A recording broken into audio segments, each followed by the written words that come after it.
Biden membanjiri ekonomi dalam negeri Amerika dengan stimulus keuangan 1,9 triliun dolar atau kalau orang awam membacanya printing money, maka Tiongkok juga pakai strategi yang sama, namun beda target market. Kita setuju tidak setuju, tahu sekali Tiongkok adalah negara agresor ekonomi. Cirinya kalau ada perusahaan BUMN Tiongkok di suatu negara, itu artinya negara tersebut sedang diagresi ekonominya, bukan agresi militer cara penjajah atau cara Amerika yang kuno itu. Namun sekali lagi adalah agresi ekonomi. Setelah agresi ekonomi atau serangan ekonomi, maka negara tersebut dikolonialisasi. Sumber daya alam negara tersebut pasti dikeruk habis. Yang kedua adalah kalau ada digital marketplace milik Tiongkok di suatu negara, baik tadinya milik lokal lalu diambil oleh Tiongkok, itu pastinya pasarnya negara tersebut sedang diagresi, sedang diserang. Pasar sebuah negara diserang, awalnya pasarnya dulu dikuasai, lalu jaringan distribusinya dikuasai, kemudian jaringan produk Tiongkok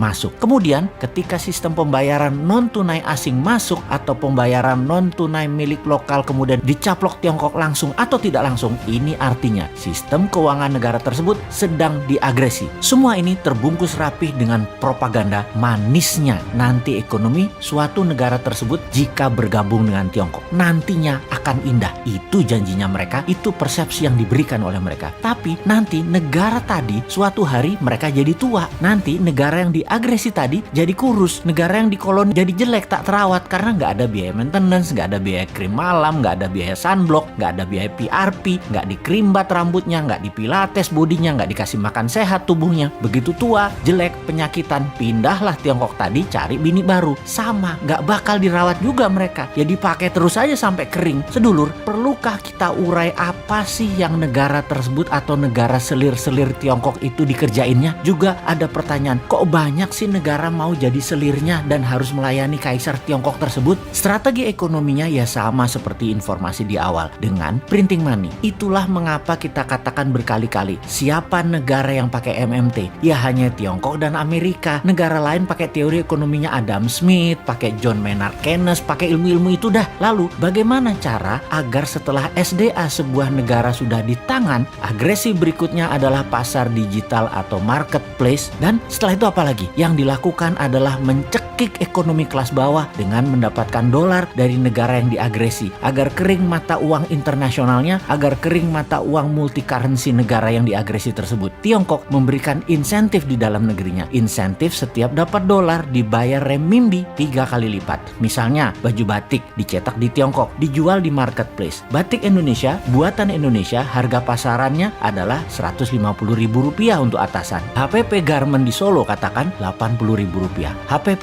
ini harga pokok di mana-mana di seluruh dunia ya 11-12 lah. Pasti orang semua bahannya sama, hitung-hitungannya pasti sama. Di marketplace tadi dijual Rp50.000 loh atasan tadi. Itu pabrik di seluruh dunia juga bingung. Mereka bisa jual Rp50.000 di bawah HPP. Apa untung? Jadi panik lah para reseller. Borong barang Cina tadi, borong barang Tiongkok tadi, jual di offline, jual di online. Di tempat lain harganya Rp80.000. Pabrik di Pekalongan, pabrik di Solo, pabrik di Bandung, kemudian ya mati bertumbangan. Produksinya nggak ada yang nelen, nggak ada yang beli. Itulah strategi membunuh produksi, membunuh ekonomi UKM di sebuah negara. Lalu si pengusaha Tiongkok yang dapat $4 per baju tadi, untung dagangnya bagaimana? Oh ya rugi kalau secara dagang. Modal dia kan tetap aja Rp80.000. Tetapi ketika $4 tadi uangnya masuk ke Tiongkok oleh pemerintah Tiongkok, dolar tadi bukan diberikan dolar, tapi diberikan renminbi yang nilainya 3 kali lipat dari nilai yuan terhadap dolar, alias mereka dapat sekitar $12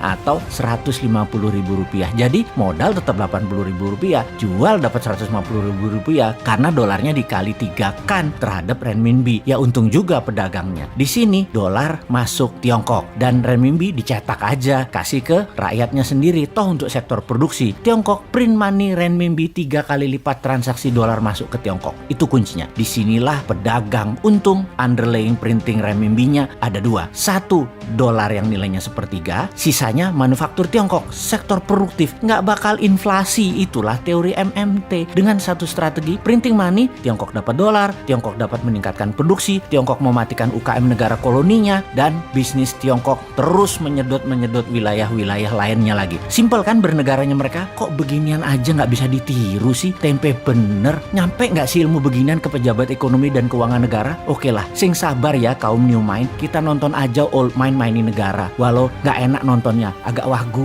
kikuk.